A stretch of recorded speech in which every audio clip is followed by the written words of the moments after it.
लगेच पुढची तयारी केली. स्वतःचा मुलगा छत्रपती करण्याचा मान असताना त्यांनी वीराला गादीवर बसवलं आणि छत्रपती टिकले पाहिजे म्हणून छत्रपतीकडून गादीवर बसून त्यांना बाहेर पाठवून दिलं. म्हणजे युद्धात छत्रपती गादी त्यांनी शाबूत ठेवली. गड गेला तरी चालेल पण राज्य गेलं नाही चालेल. मग त्या गेल्या 6 औरंगजेबाच्या कैदेत राजघराण्यात कैदेत गेलो. कैदेत गेल्यानंतर त्यांनी शाहूंना 17 वर्ष कैदेमध्ये शिकवलं आणि 17 ते 18 वर्षानंतर शाहूंची सुटका झाली. शाहू सातारमध्ये आला. त्यांनी राजधानी बसवली. त्यानंतर औरंगजेब वारले. त्यानंतर त्यांना इथून सुटका करायचं फायनल केलं. म्हणजे इकडून त्यांनी 2 मराठा समाजामध्ये वाद वाढवण्यासाठी ताराराणी आणि शाहू हा वाद पेटावा म्हणून त्यांची सुटका केली. औरंगजेब हां दिल्लीवरून मृत्यू ते साताऱ्यात आल्यानंतर महाराणी येसूबाईंनी स्वतःची युद्ध थांबवलं. वारणेचा तह केला. त्यांना वारणेला ताराराणींना पाठवलं. त्यांनी सातारा घाललं. मेन टाईम जे छत्रपती बसवले होते राजाराम महाराज ते मृत्यूमुक्त त्याच मग त्यांनी त्यांना गाडीवर बसवलं. त्यांनी कारभार केला. 48 वर्ष यांनी कारभार केला शाहू महाराजांनी. आणि 307चा दिवस आहे हा 307वा सुटका झालेल्याचा 307वा शौर्य दिन. तो आपण जल्लोषात साजरा करतो आणि त्यांना अभिवादन. आणि आपल्या जिल्हा परिषद शाळेचा स्टाफ सगळा इथे होता सकाळी. हां त्या मुलांनी इथं ऐतिहासिक वेशामध्ये शाळा मी सांगतो दोन सगळ्यात महत्त्वाचं म्हणजे छत्रपती म्हणजे छत्रपती घराण्याच्या ऐतिहासिक समाजासमोर महाराणी तारा काय सर्व समाधीचं ऐतिहासिक गाव त्या गावात महाराणी येसूबाईंची समाधीस्थळ आहे. आणि त्याला 307 दिवस आज पूर्ण झाले की साताऱ्यात आल्यानंतर छत्रपती शाहू महाराजांनी हातीवनं मिरवणूक काढली होती. आता 7 वर्षामध्ये त्यांची पूर्ण हातीवनं काढली होती. तो हा दिवस आज संगममाहुलीमध्ये जिल्हा परिषद शाळा ग्रामस्थ आणि आपल्या सर्वांच्या वतीनं जो साजरा केला त्याच्यासाठी अभिनंदन. असा हा संभाजी महाराजांची पत्नी एवढा जर उल्लेख केला तर एका महिलेनं तो जो निर्णय घेतला अचूक निर्णय की स्वराज्यासाठी वीराला गादीवर बसून मुलाला घेऊन त्या कैदेत गेल्या आणि 30 वर्ष शत्रूबरोबर त्या कैदेत राहिला. शत्रू गाफील राहिला आणि त्याच्यानंतर येऊन परत राज्य.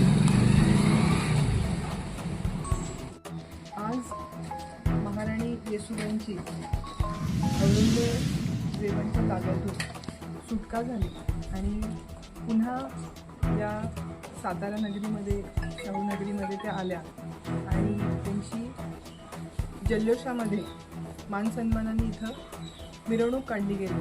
तो हा सुवर्ण दिवस आणि आज या दिवसाला 4 जुलै 2026 आज 307 वर्ष पूर्ण झालेली आहे. तर मी आपली जिल्हा परिषदेची शाळा आणि महाराणी येसूबाई फाउंडेशन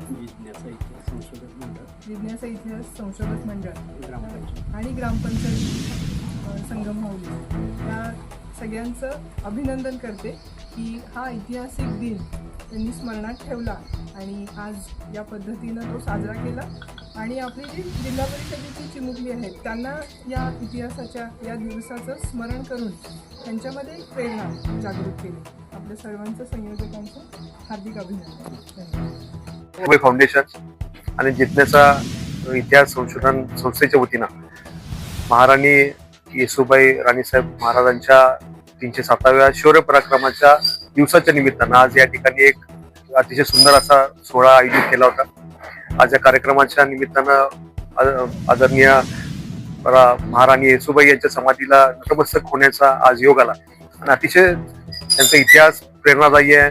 महिलांसाठी आणि पूर्ण समाजासाठीचा त्यांचा प्रेरणादायी इतिहास या दोन्ही संस्थांच्या वतीनं आणि ग्रामपंचायत संगममाहुली यांच्या वतीनं नव्या पिढीसमोर आणण्याचं काम गेल्या 4-5 वर्षापासून सुरू आहे. आणि आमचे सुहास राजे शेट्टी जे साताऱ्याचे उपनगराध्यक्ष होते, त्यांच्या माध्यमातून हा सगळ्या कार्यक्रमाच्या ते कोऑर्डिनेट करतात आणि अतिशय आमच्यासारख्या तरुण पिढीला इथं आणण्याचं काम आणि त्यांच्यापर्यंत इतिहास नव्या पिढीसमोर आणण्याचं काम त्यांच्या संस्थेमार्फत सुरू आहे. इथून पुढेही ते अशा कार्यक्रमाच्या निमित्तानं या नव्या पिढीला प्रेरणादायी अशा प्रकारचे उपक्रम राबवत राहतील. याच निमित्तानं, या कार्यक्रमाच्या निमित्तानं त्यांना मनापासून शुभेच्छा देतो. सातारा ही ऐतिहासिक नगरी आहे. छत्रपती थोरले शाहू महाराज यांनी वसवलेली ही नगरी आहे. यामध्ये श्रीमंत छत्रपती उदयनराजे भोसले व श्रीमंत छत्रपती शिवेंद्रराजे भोसले यांचं वास्तव्य आहे. हे छत्रपती घराण्याची संगम माहुली ही या ठिकाणी सर्वांचे अंत्यविधी केले जातात. छत्रपती शाहू महाराजांची समाधी सुद्धा इथे आहे. महाराणी येसूबाईंच्या समाधीच्या इथं आज आपण त्यांचा 307वा शौर्य आगमन दिवस साजरा करत आहे. त्यांनी तब्बल 30 वर्ष कैदेत राहून एक स्वराज्यासाठी जो आदर्श दिला व अचूक निर्णय घेतला, योग्य वेळी योग्य निर्णय घेऊन त्यांनी दिराला गादीवर बसून मुलाला घेऊन जे कैदेत गेल्या, मुलाला त्यांनी घडवलं आणि तोच आज दिवस त्यांचा दिल्लीपासून सातारमध्ये 307 वर्ष येण्याचा दिवस ठरला. त्यासाठी आम्ही आज त्यांचा शौर्य दिन साजरा करून त्यांना अभिवादन केलं.